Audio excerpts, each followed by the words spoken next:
म्हणतात की 2 प्रकारे असतात, प्रायमरी हायपरटेन्शन, सेकंडरी. सो ह्याच्यात काय फरक आहे? प्रायमरी हायपरटेन्शन आणि सेकंडरी हायपरटेन्शनमधला फरक म्हणजे हा की प्रायमरी हे म्हणजे फक्त तुम्हाला हायपरटेन्शन मुळात झालेलं आहे की काही पण कारणांमुळे, आता ते तुमच्या जेनेटिक्समुळे असू शकतं किंवा तुम्ही खूप जास्त तुम्हाला स्ट्रेस आहे म्हणून तुमचं ब्लड प्रेशर जे आहे ते कायम 120 ते 80 ही नॉर्मल लेवल असते. तर त्याच्यावर जर असेल तुमचं ब्लड प्रेशर तर त्याला हायपरटेन्शन म्हणतात किंवा अतिरक्तदाबाचा त्रास तुम्हाला आहे असं म्हणतात. तर तुम्हाला मुळातच जर पहिला जे डायग्नोसिस जे आलं आहे की म्हणजे डॉक्टरांकडे गेलात, बाकी सगळं काही ठीक आहे, कोलेस्ट्रॉल वगैरे पण ठीक आहे, वजन पण आटोक्यात आहे, सगळं ठीक आहे, पण तरी तुमचं प्रेशरचा त्रास, ब्लड प्रेशर वाढायला लागलं आहे, तर त्याला म्हणतात प्रायमरी हायपरटेन्शन.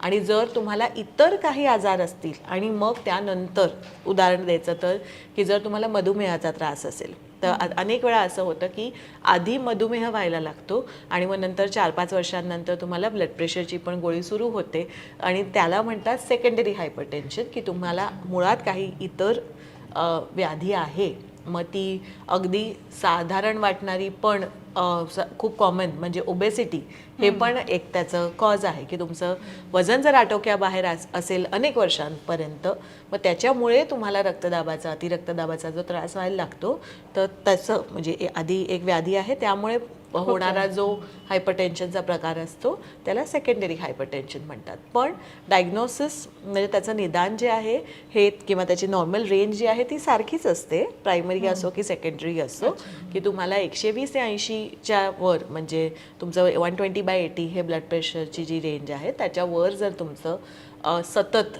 जास्त जर राहत असेल तुमचं ब्लड प्रेशर तर त्याला अबनॉर्मल समजतात. आपल्याला कळणार कसं की आपल्याला बीपी वाढलंय? काही सिम्पटम्स असतात का?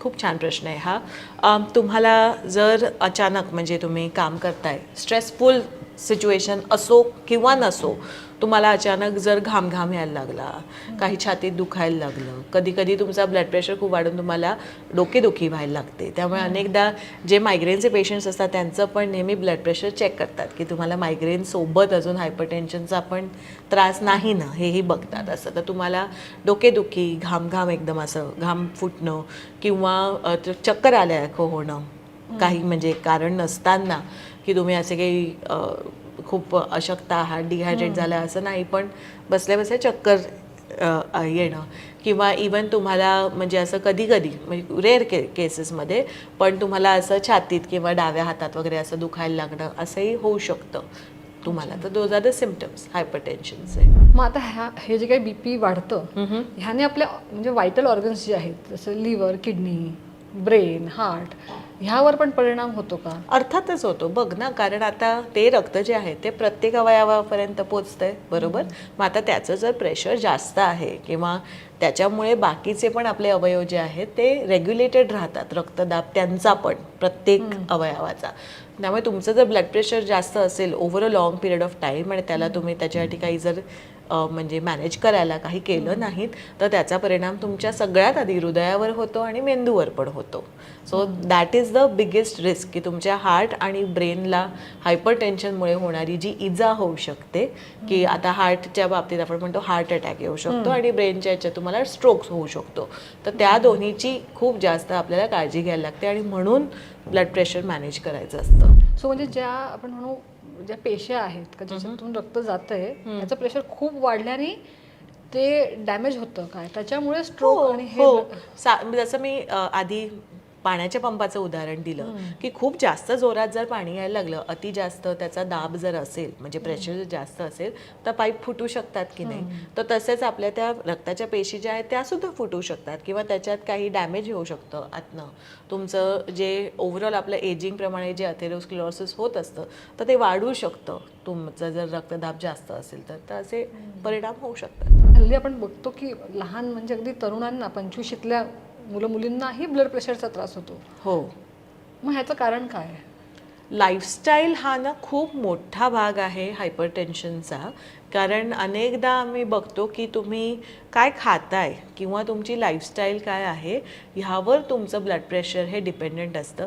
आणि हल्ली 21-22 वर्षाची मुलं पण जी असतात तर त्यांचा आहार जो आहे तो अजिबातच म्हणजे हेल्दी असा अनेकदा, म्हणजे अगदी सगळ्यांचाच असं नाही पण मेजॉरिटी पॉप्युलेशनचा, आता 21-22 वर्षाची मुलंच का म्हणायची, सगळ्यांचाच जर सर्वसामान्य आपण हल्ली आहार बघितला तर त्याच्यात पॅकेज पदार्थ खूप असणं किंवा तेला तुपाचं प्रमाण खूप असणं, बाहेर जेव्हा आपण खातो तर तेव्हा त्याच्यात प्रॉब्लेम सगळ्यात आधी हा असतो की फॅट खूप जास्त आहे. तर असा तुमचा डाएट जर असेल की त्याच्यात तुम्ही खूप अल्ट्रा प्रोसेस्ड फूड्स खाताय किंवा तुम्ही बाहेरचं खूप जास्त खाताय, कॅलरीज खूप जास्त आहेत, वजन आटोक्यात नाही आहे तुमचं, किंवा अल्ट्रा प्रोसेस्ड फूड्समध्ये दुसराही एक भाग असतो की मीठ खूप जास्त असतं, सोडियम खूप जास्त असतं त्याच्यात, तर त्यामुळे तसा जर असेल म्हणजे तुमचं खाणं आणि मग plus along with that stress manage तुम्ही करत नसाल, रात्री नीट झोपत नसाल, व्यायामाच्या नावाने शून्य असेल अगदीच म्हणजे बोंब, तर मग असे सगळे फॅक्टर्स जे आहेत ते ॲडअप होऊन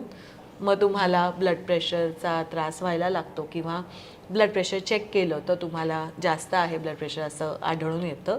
आणि हे अनफॉर्च्युनेटली आधी हे आपल्याला 40शी नंतर साधारण ब्लड प्रेशरचा त्रास, आता ठीक आहे 40+ झालो आहे तर ब्लड प्रेशरची गोळी सुरू झाली असं व्हायचं, ते आता खूप वय त्याचं म्हणजे लहान वयात पण व्हायला लागलं आहे.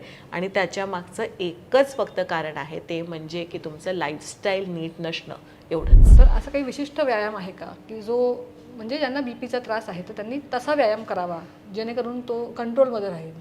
बघ, अगदीच तुम्ही जर काहीच व्यायाम करत नसाल तर सुरुवात तुम्ही वॉकिंगने करू शकता. म्हणजे असं लगेच जाऊन तुम्ही काही जिममध्ये जाऊन 60-70 किलो डेडलिफ्ट करायचं असं नाही आहे, कारण त्याचा उलट परिणाम होऊ शकतो तुमच्यावर, की म्हणजे तुम्ही आता हाय ब्लड प्रेशर आहे आणि मग जाऊन तुम्ही जर खूप जास्त हेवी लिफ्टिंग जर अचानक करायला लागलात तर त्यांनी तुम्हाला तुमच्या हृदयावर जास्त ताण येऊ शकतो. त्यामुळे तसं करायचं नसतं, की तुम्ही ग्रॅज्युअली व्यायाम वाढवायचा असतो. तर काहीच जर करत नसाल तर तुम्ही वॉकिंगने सुरुवात करा. आधी अर्धा तास, पाऊण तास असं रेग्युलर वॉकिंग, म्हणजे रोज, असं नाही की फक्त रविवारीच वॉक करतोय बाकी दिवस ठणठणाट, त्याला काही अर्थ नसतो. पण रेग्युलर वॉकिंग इज इम्पॉर्टंट. वॉकिंगने सुरू केल्यानंतर मग तुम्ही जिममध्ये जाऊन किंवा घरीसुद्धा काही योगाचे व्यायाम करताय किंवा तुम्ही स्ट्रेंथ ट्रेनिंग करताय असे करू शकता. पोहतात बरेच लोक, तर पोहण्याने पण दॅट्स ऑल्सो कार्डिओवॅस्क्युलर एक्सरसाइज, तर त्याच्यामुळे पण तुम्हाला त्याच्यात बेनिफिट होऊ शकतो. सायकलिंग करतात, तर कुठलाही व्यायाम, पण तो अचानक एकदम जाऊन असं ते ड्युरासेलच्या त्या सशासारखं जाऊन ट्रेडमिलवर पळतच बसलेत तसं नाही करायचं आहे. पण तुम्ही ग्रॅज्युअली त्याला वाढवलं तर तुम्हाला बेनिफिट होतो. जसं मेडिटेशन किंवा आपण म्हणतो प्राणायाम, हो हो, तर ह्यानी पण असं प्रेशर नक्कीच नक्कीच. कारण ते तुमच्या 1-2 गोष्टी होतात त्याच्यात, की तुम्ही तुमच्या ब्रीदिंगकडे लक्ष देता. जेव्हा आपण आपल्या श्वासोच्छ्वासाकडे जेव्हा लक्ष देतो तर तेव्हा तुम्ही आपोआप एक जरा थोडं सेंटर्ड किंवा आपण शांत होतं आपलं मन शांत झालं की आपोआप, म्हणजे कारण आपण बघतो ना की जेव्हा टेन्शन आहे कुठल्या प्रकारचं तर तेव्हा आपोआप आपल्या हार्ट रेट कधी कधी वाढते किंवा असं धडधडतं, म्हणतात बापरे मला काय भीती वाटते, मला खूप टेन्शन आलंय, छातीत असं धडधडतंय असं. So all of that are factors with your blood pressure, की त्याच्यामुळे तसं होत असतं. तर तुम्ही तो प्राणायाम केलं किंवा योगासनं केली, नुसतं मेडिटेशन केलं, अगदी प्राणायाम पण न करता, तरीसुद्धा तुम्ही तुमचं स्ट्रेस मॅनेजमेंटमध्ये त्याला मदत होते आणि त्यांनीसुद्धा तुम्हाला ब्लड प्रेशर मॅनेजमेंटमध्ये मदत होतेच नक्कीच. जर तुम्हाला हायपर टेन्शन असेल तर 2 गोष्टींकडे तुम्ही खूप जास्त लक्ष दिलं पाहिजे. पहिलं म्हणजे की तुम्ही पूर्ण तुमच्या जेवणात तेल आणि तूप ह्याचं किती जास्त प्रमाण आहे किंवा किती कमी आहे याच्याकडे. सो अति तेल तूप खाल्ल्याने पण तुम्हाला त्रास होतो, तुमचे हायपरटेन्शनचे सिम्पटम्स जे आहेत किंवा ब्लड प्रेशर जे आहे ते वाढत जातं. आता तूप कुठलं खायचं, किती खायचं, तेल कुठलं खायचं, किती खायचं, ह्याचा सुद्धा आपण एपिसोड केलेला आहे, लिंक दिलेली आहे, बघायचं विसरू नका तो पण तेला तुपाच्या प्रमाणाकडे पण लक्ष दिलं पाहिजे. दुसरी गोष्ट म्हणजे की तुम्ही मिठाकडे लक्ष दिलं पाहिजे, की युजली जे अल्ट्रा प्रोसेस्ड फूड्स असतात तर त्याच्यात बाकी सगळ्या कॅलरीज सोबत तुम्हाला त्याबरोबर मीठ पण खूप जास्त प्रमाणात असतं. तर त्यामुळे तुम्ही त्याचं मिठाचं प्रमाण जे आहे, म्हणजे अल्ट्रा प्रोसेस फूड्स कमी केल्यामुळे तर मीठ कमी होणारच आहे आपल्या अन्नातलं, आहारातलं. पण इतर जे पदार्थ आहेत की म्हणजे लोणचं, पापड, काहींना तर माझे एक परवा पेशंट होते, त्यांना अशी सवय होती म्हणायची, म्हणजे खायची, की दरवेळी जेवताना म्हणे की मला ब्लड प्रेशर आहे तर मी लोणचं नाही खात, पण मी नुसता लोणच्याचा मसाला घेतो, खार ओके. पण आता तो खार जो आहे तर त्यातच खूप जास्त मीठ आहे, तर त्यामुळे तुम्ही लोणचं न घेऊन नुसता कोरडा खार जरी घेतलात, की म्हणजे मी नुसता तो मसाला मिळतो ना रेडीमेड तसा घेऊन त्याच्यात थोडंसं तेल घालून, थोडंसंच घालतो तेल मॅडम असं, पण त्याला अर्थ राहत नाही, कारण मुळातच त्याच्यात खूप जास्त मीठ असतं, कारण तरच त्याचं लोणचं बनवता येईल ना, म्हणून. सो त्याच्याकडे ते कमी तुम्ही खाल्लं पाहिजेत. पापड कुरडई वगैरे पण कमी. आणि तुम्ही दुसरी अजून एक गोष्ट लक्षात ठेवायला पाहिजे, की म्हणजे ॲडेड आणि हिडन शुगर. आता ॲडेड शुगर म्हणजे काय, की तुम्ही आता पदार्थांमध्ये किंवा गोड पदार्थ अति जर खात असाल तर तुमचे टोटल कॅलरीज पण खूप वाढणार आहेत. अति कॅलरीज वाढल्या तुमच्या की पण शरीरावर एक जास्त ताण येतो, लोड येतो, तेवढे जास्त पचवायला लागतं ना शरीराला. शिवाय तुमचं वजन अजून वाढायचा धोका असतो, आणि वजन वाढीचा आणि हायपरटेन्शनचा डायरेक्ट संबंध आहे असं. आणि आजच्या तारखेला आपल्या देशात म्हणजे 4 पैकी एका व्यक्तीला हायपरटेन्शन हा का बरं आहे, कारण 4 पैकी एका व्यक्तीचं वजन आटोक्यात नाहीच आहे. Coming back to the diet, तुम्ही मिठाकडे लक्ष द्या, तेला तुपाकडे लक्ष द्या.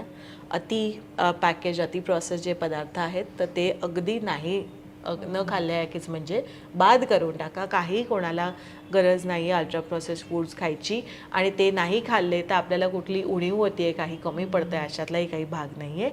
आणि ॲडेड शुगरकडे लक्ष द्या, कारण तुम्ही जेवढं जास्त हाय फॅट, हाय सॉल्ट, हाय सोडियम असे म्हणजे पदार्थ खाणार आहात किंवा हाय शुगर असं, तर त्याने तुम्हाला त्रासच होणार आहे.